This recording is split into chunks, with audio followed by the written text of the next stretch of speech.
Hello, dear viewers. Welcome to Wines from Friends. My name is Thomas Götz. I run a blog on Spanish wines. I do this in German language. I'm speaking English today to you because my wine friend Nelleke is from the Netherlands. Nelleke Maris. Hello, Nelleke. Where are you right now? Hello, Thomas. I'm in Bouillon in Spain now. Bouillon, that's in the Alpujarra. Yeah, that's in the Alpujarra, and from our backyard we can also see the Sierra Nevada, the peaks of the Sierra Nevada. So, with a lot of snow. With a lot of snow. Yeah, yes. Yeah. I mean, although you are from the Netherlands, you also have a second home in the south of Granada, and the mountains there are quite high. I know that, 3,500 meters. So yeah. Covered with snow right now. I see it's also winter in your house. It is. Yeah, it's cold. Just to explain you briefly, our viewers, what Wines from Friends is about. I told you I run a wine blog on Spanish wines, but nowadays, due to Corona, we have to stay home. So I meet my friends on Zoom, and I ask my friends to present me one of their favorite wines, and that's what Nelleke is doing today to me. To us. Yep. He presents us one of her favorite wines. Before we come to that wine, Nelleke, just a little bit more about you. You are from the Netherlands. I guess you are not from a wine family then. No, that's right. I'm from a farmer's family. So it has to do with agriculture, but it's not wine. Yeah, all right. Did you grow up with wine when you were young, or when did you get excited about wine? How did it happen? We didn't drink a lot of wine. I discovered wine when we bought a house here in the Alpujarras. Of course, I already drank wine, but I discovered the wines here, and my husband Dick and I got so excited that we started a wine import business to import wines from this area to the Netherlands, because the wines from here weren't well known, and we were just flabbergasted by the wines. They were so pure and so natural. Yeah, so that's when we got this excited. Okay, that's interesting. So Nelleke is a wine importer these days, together with her partner Dick. Yeah. And you started importing wines from Granada. We were talking about the Granada region right now, and indeed, it's true. This is an amazing, interesting region, although it is hardly known for wine in the world. What wine do you present us today, Nelleke? I'm very curious. Okay, I present you the Calvente Guindalera, and I don't know if it's in the right. Do you see it opposite or not? Yes, we can see it. No, we can see it. Calvente. Now we can see it very good in the camera. Calvente Mountain Wine. I know this wine. It is from Granada. It is from Granada, yeah. And this is a white wine, and it's one of my favorites. So because of all different reasons, but you will probably ask about it, so I can tell it. Yeah. Yes. Yeah. Well, I know the winery, I know the wine. It is from Granada. When you visit this winery, I'm sure as a wine importer, you have already visited this winery. What is it about? Tell us a little bit about this winery and the winemaker. Well, the winemaker was a farmer, and he started by making wine because of a kind of hobby. And then when he presented his wines to his friends, they got all excited about it. And he had just a few plots. And this one, especially this wine, is from a very, very special plot, because the vines are 120 years old, which means that they survived the phylloxera. And his friends especially liked this white. He had only two wines, white and red. And this wine, a white one, was one of the favorites of his friends. And then he decided to buy more property and to grow and to grow. And it's a real family business. His daughter and his son are also working in the business, and his wife, of course. Yeah. So the winemaker is called Horacio Calvente. Basically, Yes. the bodega's name is after him. And Yeah. I know a little bit about Horacio Calvente as well. What you said is true. He started basically wine as a hobby. Like many people do here in the area. Basically, as a coincidence, as a matter of coincidence, I also have a second home in the Alpujarra, in a neighboring village to you. So, Yeah. I think in my small village, basically all the local people grow wine and make wine for themselves. But not much of this wine is very good. Calvente was particularly good in it about it. And can you tell us a bit about the grape variety? What kind of grape variety is it, this wine made of? It's 100% Muscat Alexandria. Moscatel de Alejandria, yeah. Yeah, Moscatel de Alejandria. And that's, I find it very interesting because a lot of people think Muscat Alexandria is a sweet wine. And this is a wine which surprises everybody because when you smell it, you think, oh, it will be sweet. But then if you taste it, it's very, very dry. And so people, it puts you on the wrong leg. That's an expression in the Netherlands. It puts you on the wrong leg. Yeah, yeah. Well, southern Spain, this area, Granada, or the neighboring province Malaga, is very well known for sweet wines, or originally known for sweet wines. But in the past 20 years, some winemakers have come up with very exciting dry whites from this grape variety Moscatel de Alejandria, and Horacio Calvente is one of these winemakers to make interesting dry whites from Moscatel. Can you tell us a little bit about the terroir? How does this vineyard look like? Oh, it's wonderful. It's at 1,100 meters. And what I already said are very old vines. Yeah. And it are bush vines. So bush vines, that means that it's a kind of umbrella. Yeah. To protect the grapes against the sun and to keep the warmth. Also at night, then the ground is still very warm. And there are a lot of, the type of ground, how could I explain it? It's a lot of slate soil. So, yeah. Yes, yeah. yes. Probably it's slate, yeah. Yeah, slates, yeah.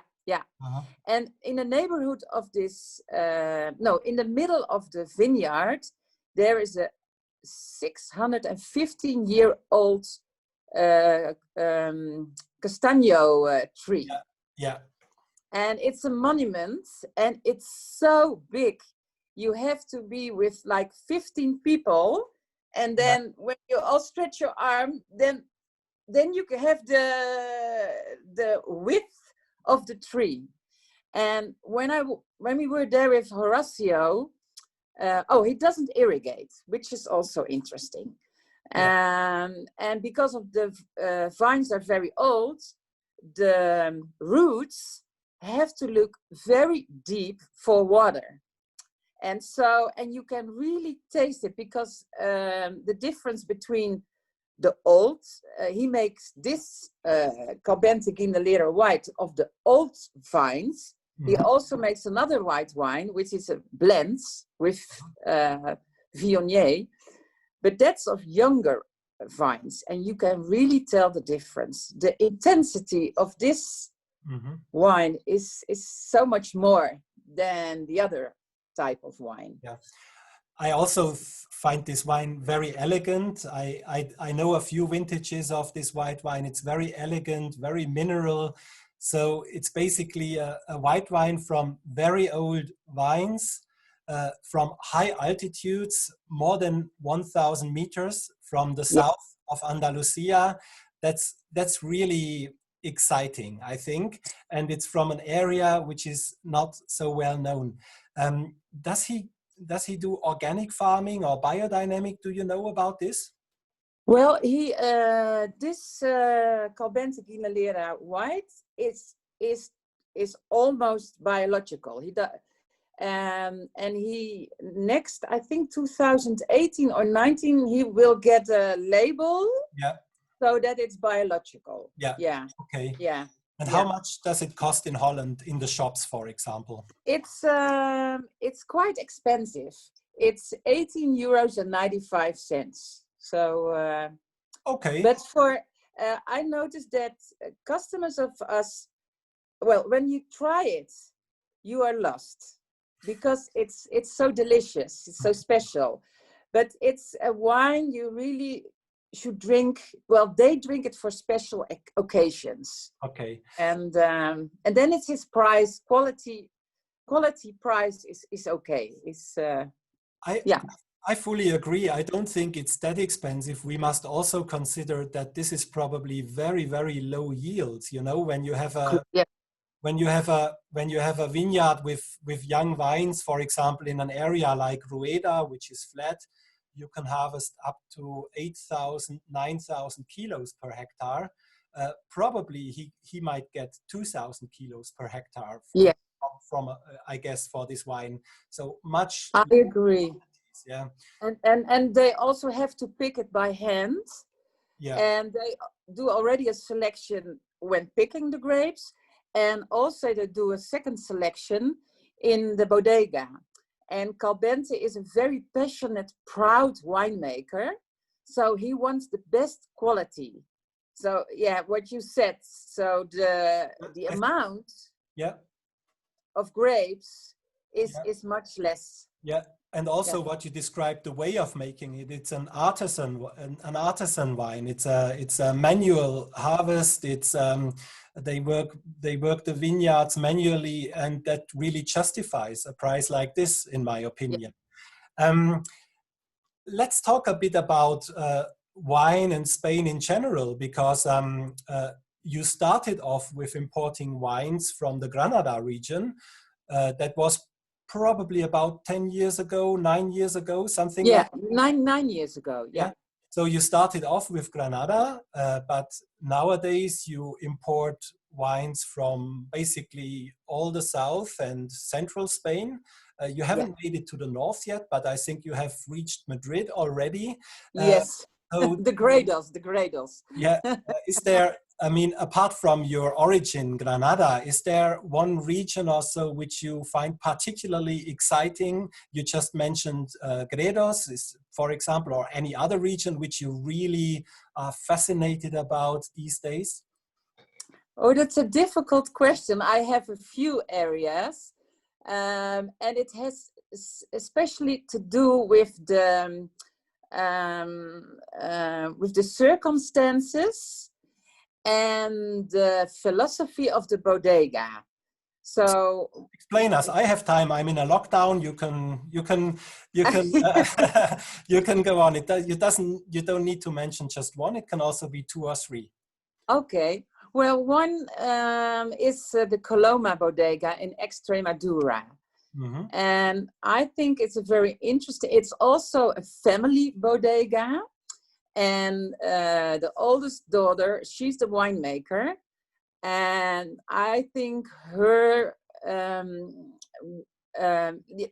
like she makes a wine which is made of it's called the Alarige. Yes. And it's a grape which is almost distinct. Yeah. The white wine grape, actually, I've heard of it. Alarige, a white wine grape from the Estremadura. Yeah. And she has been looking for I think 10 years for this grape to be sure that it's the grape.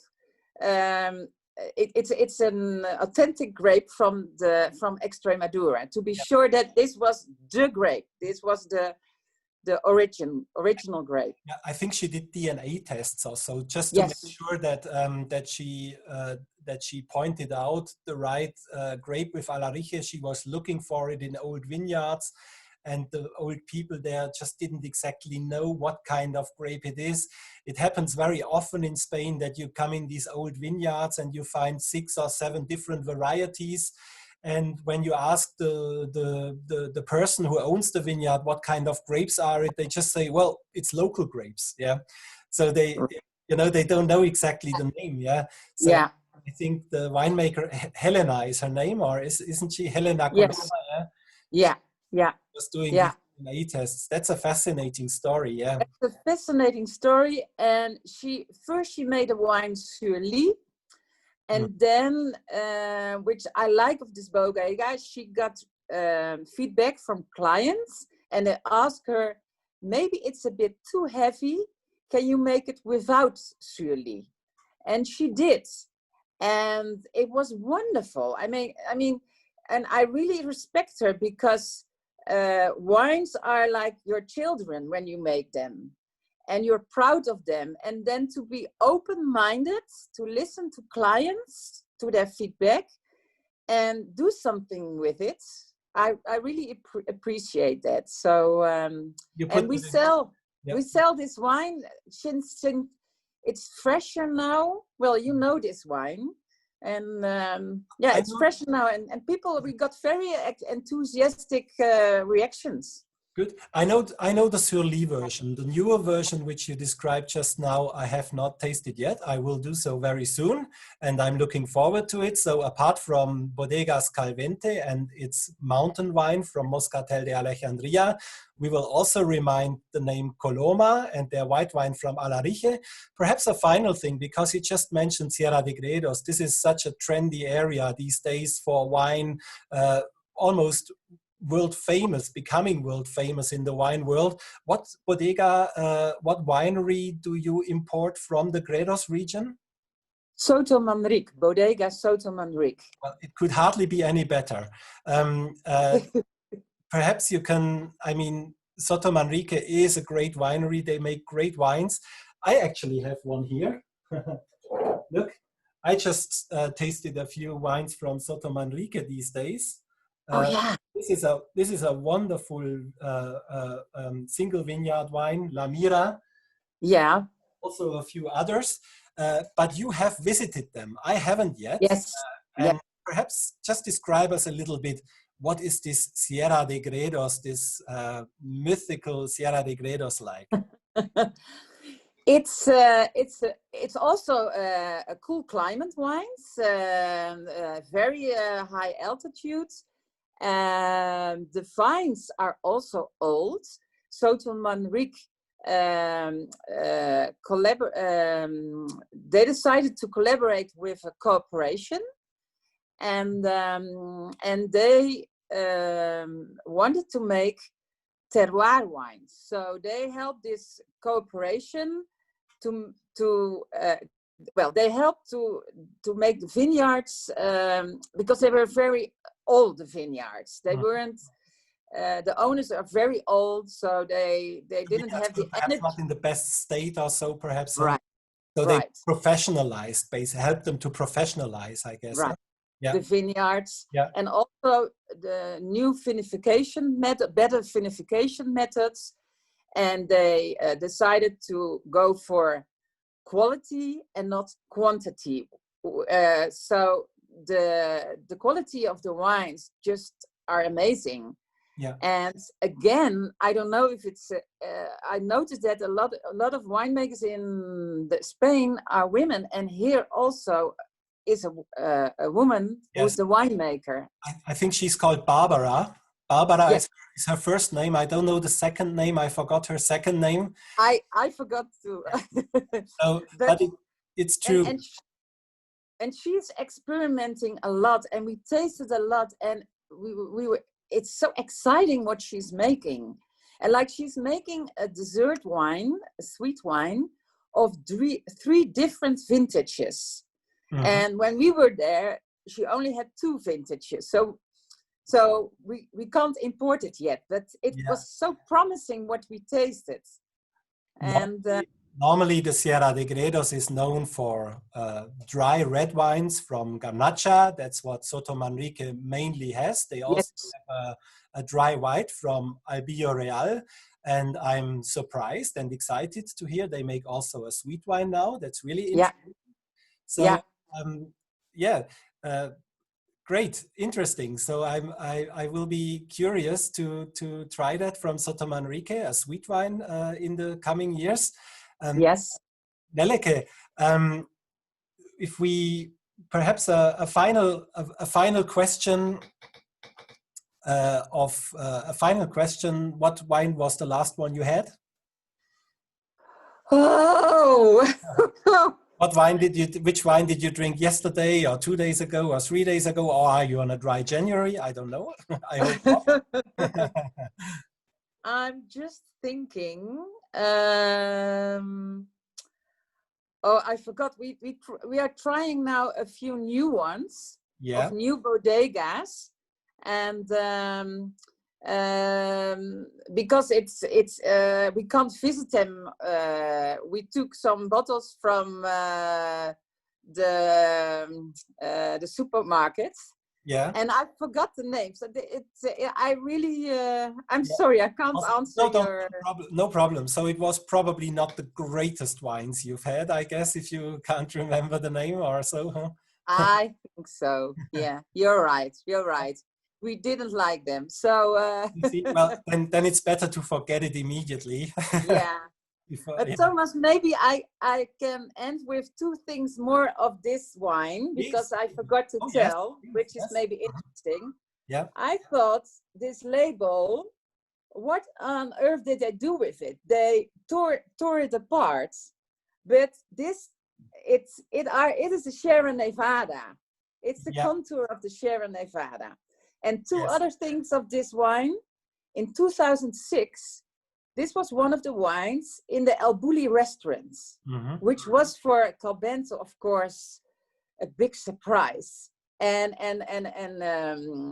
of course, he was very proud of it. And this is also one of the only Andalusian wines which is written down in the book 1001 Wines You Should Try Before You Die. Well, then we have to do it. No, so there's no more excuses for me. I mean, for me anyway, but also for our viewers. I think you convinced us already before, but if this is one of the wines you have to try before you die, we have no other choice. And we hurry up these days, who knows? Okay, Thomas. Nelleke, it was a pleasure talking to you. I think I always love talking to you and seeing you and tasting wines with you, because you are so interested in wine, you are so passionate about wine, also like I am, and it's always great. And I hope next time we meet will not be via Zoom, but in real life, and we will certainly have a few nice wines to open. Good luck with your business. It's not the easiest time for wine importers, I know. It's also not the easiest time for wineries in Spain, but I'm sure you are on a good path. How many wineries do you sell or do you import already to the Netherlands altogether? 20 wineries. 20 wineries. When I got to know you about 3 or 4 years ago, it was 8. So that's a good growth within 4 years. Congratulations. And again, to our viewers, thank you for looking, for watching us and listening to us. And I'm sure Nelleke highlighted a few wines which are really worth to try. Wines from southern Spain, don't miss them out. Calvente, Coloma, and Soto Manrique. Okay, goodbye to our viewers. Goodbye, Nelleke. Thank you. Thank you, Thomas. Thank you so much. Bye-bye. You're welcome.